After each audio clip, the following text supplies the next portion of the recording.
Please subscribe our channel, click the bell icon and never miss the new video.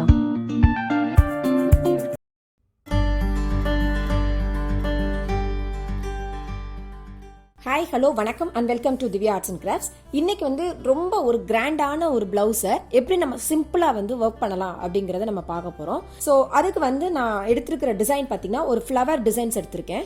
So ஒரு flower டிசைன்ஸ்ல ஒரு 5 petals இருக்கிற மாதிரி நான் போட்டிருக்கேன்.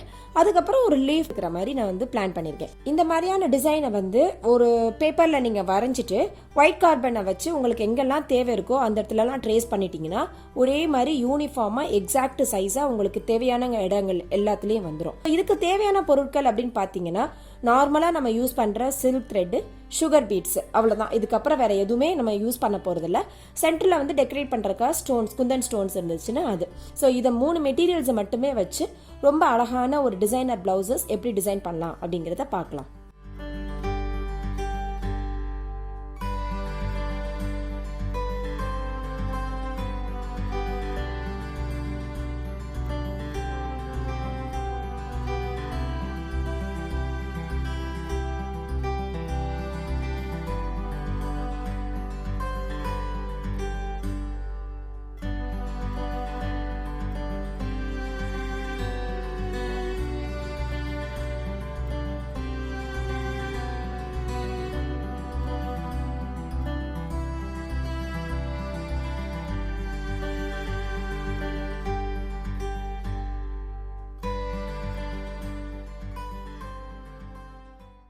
நீங்கள் போடுற ஸ்டிச்சஸை நீங்கள் வரைஞ்சிருக்கிற டிசைன்ஸ் மேலேயே நீங்கள் போட்டுகிட்டே வந்தீங்கனாலே உங்களுக்கு வந்து ஷேப் வந்து கரெக்டாக வந்துடும். நமக்கு வந்து ஸ்டிச்சஸ் போட தெரிஞ்சாலும் அதை வந்து இந்த மாதிரி டிசைன்ஸில் வந்து போட தெரியணும். பார்த்தீங்கன்னா கீழே உள்ள பார்ட் வந்து உங்களுக்கு ரொம்ப சின்னதாக இருக்குது, பட் அந்த பெட்டல் வந்து அப்பர் பார்ட்டில் நல்லா விரிஞ்சிருக்கு. ஸோ அதை வந்து நான் எப்படி ஈக்குவலாக மேனேஜ் பண்ணிட்டு வரேன்னு பாருங்கள். நிறைய பேருக்கு இருக்கிற கம்ப்ளைண்ட் வந்து எனக்கு ஆரி ஒர்க் போட தெரியும், பட் அதை வந்து டிசைன்ஸில் எப்படி போடுறது அப்படிங்கிறது தெரியாதுன்றதான். ஸோ ஆரி ஒர்க்குன்றது வந்து வெறும் செயின் தான். ஸோ அந்த செயினை வந்து வெரைட்டியாக ஸ்டிச்சஸாக நம்ம கொண்டு வரோம். பாருங்கள் எவ்வளோ குயிக்காக வந்து கம்ப்ளீட் ஆகுதுன்னு. நான் ஸ்டிச்சஸ் போடையிலே பார்த்தீங்கன்னா அந்த பெட்டலோட ஷேப் வந்து உங்களுக்கு எக்ஸாக்டாக தெரியுது.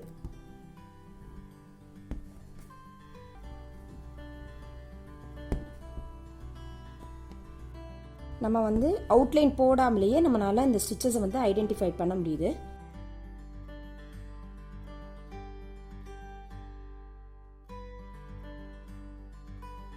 பாருங்க, இதே மாதிரி போட்டு நம்ம வந்து எட்ஜில் நாட் போட்டுக்கலாம்.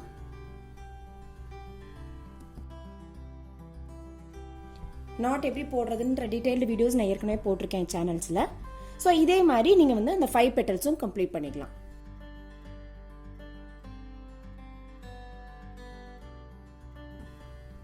சாரீஸ்லேயோ இல்லைன்னா கிட்ஸோட ட்ரெஸ்ஸஸ்லேயோ நீங்கள் வந்து இந்த மாதிரி போட்டிங்க அப்படின்னு சொன்னால் உங்களுக்கு வந்து எக்ஸாக்டாக ஒரு மிஷின் எம்ப்ராய்டரியில் போட்ட ஒரு லுக் வந்து இருக்கும். ஸோ மோட்டிவ்ஸ் நான் மெயினாக போடுறதுக்கான காரணம் இதை வந்து ப்ளவுஸில் மட்டும் கிடையாது. நீங்கள் வந்து உங்களுக்கு எங்கெல்லாம் தேவை இருக்கோ அந்த மாதிரி இடங்களில் கூட இந்த கான்செப்டில் நீங்கள் வந்து ஒர்க் பண்ணிக்கலாம் அப்படின்னு உங்களுக்கு ஐடியாஸ் கிடைக்கிறதுக்காக தான் நான் வந்து இந்த மாதிரி மெயின் மோட்டிவ்ஸாக போடுறேன். இது பார்த்தீங்கன்னா ஆக்சுவலாக நம்ம ஹேண்ட் எம்ப்ராய்டரியில் வந்து சொல்கிற ஸ்டிச்சஸ் வந்து சாட்டின் ஸ்டிச்சஸ்ன்னு சொல்லுவாங்கல்ல, அதாவது அடைப்பு தையல் அப்படின்னு சொல்லுவாங்க. லோடு சாட்டின் அந்த மாதிரி சொல்லுவாங்க. ஸோ அந்த மாதிரி இது ஒரு கைண்டு, இது வந்து அடைப்பு தையல் ஃபில் பண்ணுறதுக்காகவே பர்டிகுலராக உள்ள ஸ்டிச்சஸ் மெத்தட்ஸு. நிறைய பேருக்கு வந்து ஆரி ஒர்க்கில் பார்த்தீங்கன்னா ஜரி த்ரெட்டில் தான் ஹேண்டில் பண்ண தெரியும். சில்க் த்ரெட்டில் வந்து ஹேண்டில் பண்ணுறதுக்கு ரொம்ப கஷ்டப்படுவாங்க. ஸோ பட் சில்க் த்ரெட்டை ஹேண்டில் பண்ணிட்டீங்கன்னா எந்த மாதிரியான ஒரு எஃபெக்ட் எல்லாம் உங்களால் கொடுக்க முடியும் அப்படின்னு உங்களுக்கு ஒரு ஐடியாஸ் கிடைக்கிறதுக்காக தான் நான் அதை வந்து பர்பஸாக நான் போடுறேன். ஸோ சிம்பிளாக இருக்கும், பட் நம்மளுடைய க்ரியேட்டிவிட்டிக்கு தகுந்த மாதிரி இது நமக்கு தேவையான இடங்கள்ல இந்த ஸ்டிச்சஸை வந்து நம்ம மெத்தட்ஸை இந்த ஸ்டிச்சஸை வந்து நம்ம வந்து யூஸ் பண்ணிக்கலாம்.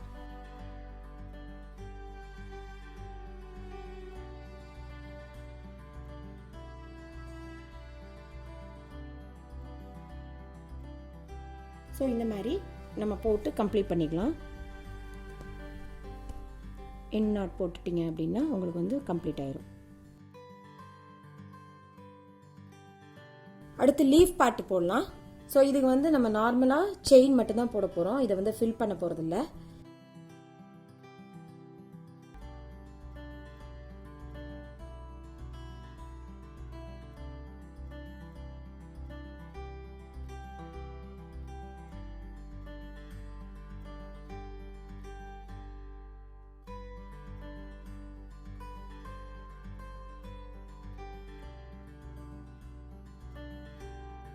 இந்த மாதிரி கொண்டு வந்து கம்ப்ளீட் பண்ணிக்கலாம். ஸ்டார்ட் பண்ண இடமும் ஃபினிஷ் பண்ணுற இடத்துக்கும் டிஃப்ரென்சஸ் இல்லாமல் ஸ்டார்ட் பண்ண செயினில் கொண்டு வந்து நம்ம வந்து கம்ப்ளீட் பண்ணோம்னா எங்கே ஸ்டார்ட் பண்ணியிருக்கோம் எங்கே ஃபினிஷ் பண்ணியிருக்கோம் அப்படிங்கிற வேரியேஷன்ஸ் வந்து இருக்காது. நம்ம ஏற்கனவே கம்ப்ளீட் பண்ணிருக்கிற செயினில் இருந்து நம்ம அடுத்த ஒர்க்கை நம்ம கண்டினியூ பண்ணோம்னா ஒரு கண்டினியூஷன் இருக்கும், எந்த ஒரு கேப்பும் இல்லாமல் கண்டினியூஸாக வரும். இப்போ இந்த இடத்துல நம்ம வந்து பீடால் போட்டு ஒர்க் பண்ண போகிறோம். இதுக்கு யூஸ் பண்ணுற த்ரெட்டு வந்து பார்த்திங்கன்னா ஷூயிங் த்ரெட்டு தான். இது பாருங்கள், அடுத்த பீடு வைக்கையில் நல்லா அப்படி க்ளோஸ் பண்ணி நெருக்கமாக வச்சுட்டு அதுக்கப்புறமேட்டு பீட் போடுங்க. இதனுடைய எட்ஜில் வந்து இந்த பீடு மேலே அப்படியே வச்சு டைட் பண்ணிக்கோங்க. திரும்ப கண்டினியூ பண்ணுறது கேப்லேருந்து கண்டினியூ பண்ணிக்கலாம்.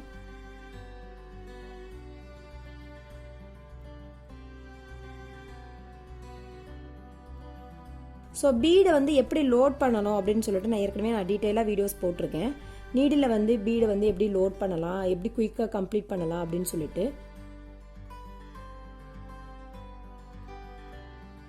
இந்த மாதிரி கொண்டு வந்து கம்ப்ளீட் பண்ணிக்கலாம். இப்போ இந்த ஸ்டோன் சுற்றிலும் வந்து நமக்கு வந்து சுகர் பீட்ஸ் இருக்கணும். ஸோ நம்ம வந்து ஸ்டார்டிங் இப்போ சுகர் பீட் பண்ணுறதோட அதை ஒர்க் பண்ணிவிட்டு ஃபைனலாக கூட நம்ம வந்து ஸ்டோன்ஸை வந்து ஸ்டிக் பண்ணிக்கலாம்.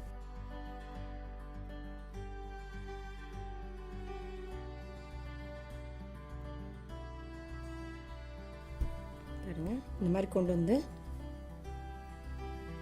பீடுக்கு மேலே லாக் போட்டுக்கலாம்.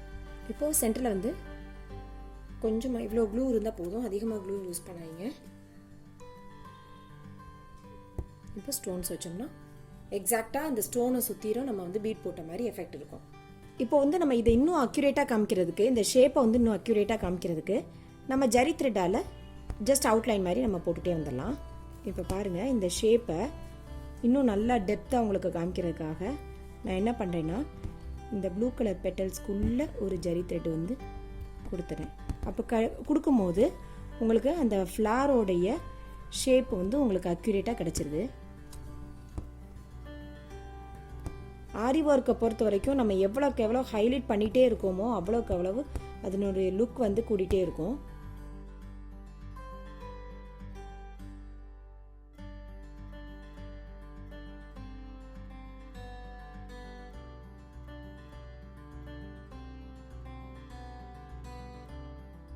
இந்த மாதிரி கொண்டு வந்து நாட் போட்டுக்கலாம். இதே மாதிரி நம்ம லீஃப்க்கும் அவுட்லைன் கொடுத்துக்கலாம்.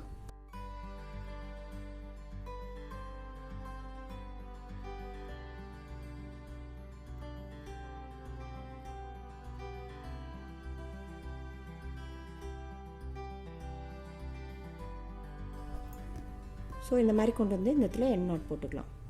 இதை வந்து சென்டரில் வந்து நம்ம ரொம்ப பிளைனாக இருக்குது அந்த மாதிரி யோசித்தோம் அப்படின்னா இந்த மாதிரி ஸ்டிச்சஸ் போட்டோம்னா இன்னும் கொஞ்சம் ஹைலைட்டாக இருக்கும்.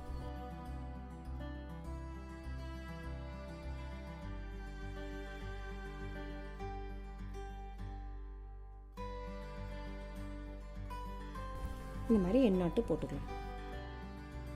ரொம்ப சிம்பிள் மெத்தடில் ரொம்ப கிராண்டான மோட்டிவ்ஸ் எப்படி பண்ணலாம் அப்படிங்கிற டீட்டெயில்டான மெத்தட்ஸை வந்து இந்த வீடியோஸில் நீங்கள் பார்த்தீங்க. கண்டிப்பாக எல்லாருக்கும் யூஸ்ஃபுல்லாக இருக்கும். நீங்கள் எல்லாருமே ட்ரை பண்ணி பாருங்கள், ஃப்ரெண்ட்ஸுக்கு ஷேர் பண்ணுங்கள், லைக் பண்ணுங்கள். Please don't forget to subscribe our channel. Thanks for வாட்சிங். கீப் ஆன் வாட்சிங். தேங்க்யூ.